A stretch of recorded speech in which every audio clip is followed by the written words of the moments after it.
આ તરફ દાહોદના વાતાવરણમાં પલટો આવ્યો। વહેલી સવારે પવનના સુસવાટા સાથે કમોસમી વરસાદ પડ્યો। લીંબડી સહિત આસપાસના પંથકમાં કમોસમી વરસાદ પડ્યો। વરસાદ વરસતા વાતાવરણમાં ઠંડક પ્રસરી ગઈ।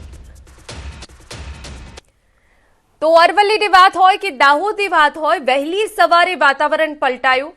દાહોદમાં પણ વહેલી સવારે જ કમોસમી વરસાદ પડ્યો હતો અને આપને જણાવી દઈએ કે અલગ અલગ ગ્રામ્ય પંથકમાં માવઠું પડ્યું હતું, જેના કારણે વાતાવરણમાં ઠંડક પ્રસરી ગઈ।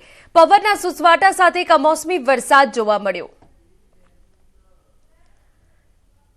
તો ફરી એક વખત રાજ્યમાં માવઠાનો બાર જોવા મળ્યો છે। આગામી હજુ 2 દિવસ રાજ્યમાં માવઠાની અસર રહેશે તેવી હવામાન વિભાગ અને હવામાન નિષ્ણાંત દ્વારા આગાહી વ્યક્ત કરવામાં આવી હતી અને તે મુજબ દાહોદ અરવલ્લીમાં વહેલી સવારથી જ વાતાવરણમાં પલટો આવ્યો। ડાંગના સાપુતારાની વાત કરીએ તો વાતાવરણમાં પલટો આવ્યો। કેટલાક વિસ્તારોમાં કમોસમી વરસાદ પડ્યો। હવામાન વિભાગની આગાહી મુજબ હજુ પણ કમોસમી વરસાદની સંભાવના છે। ગિરિમથક સાપુતારા સહિત તળેટી વિસ્તારમાં આકાશમાં કાળા ડિબાંગ વાદળો ઘેરાતા ખુશનુમા માહોલ સર્જાયો। સાપુતારા પ્રવાસે આવતા સહેલાણીઓએ વાતાવરણનો આનંદ માણ્યો। તો સાપુતારામાં પણ વહેલી સવારથી જ કમોસમી વરસાદ જોવા મળ્યો, જેના કારણે નયનરમ્ય દ્રશ્યો પણ સર્જાયા હતા। આપણે દ્રશ્યો બતાવી રહ્યા છે। હજુ સાપુતારાના કેટલાક વિસ્તારોમાં વરસાદ પડી રહ્યો છે। અચાનક વાતાવરણમાં પલટો આવ્યો હતો। હવામાન વિભાગ દ્વારા પણ આગાહી કરવામાં આવી છે કે આવનારા કેટલાક દિવસ રાજ્યમાં કમોસમી વરસાદનો માર રહેશે।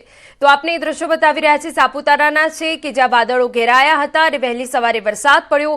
વરસાદ પડવાના કારણે જે લોકો ફરવા આવ્યા હતા, જે પ્રવાસીઓ હતા, તે લોકોમાં આનંદ છવાઈ ગયો। પ્રવાસીઓએ ઠંડકનો આનંદ માણ્યો।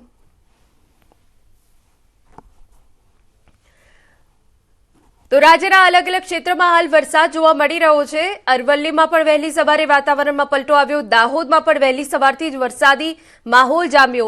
શામળાજીમાં પણ વરસાદ પડ્યો અને સાપુતારા કે જે હિલ સ્ટેશન છે ત્યાં પણ વહેલી સવારે જ વરસાદ પડ્યો। કેટલાક વિસ્તારોમાં કમોસમી વરસાદ પડ્યો છે અને આપને જણાવી દઈએ કે વહેલી સવારે વિઝિબિલિટી ઘટી, જેના કારણે લોકોને હાલાકી પડી હતી।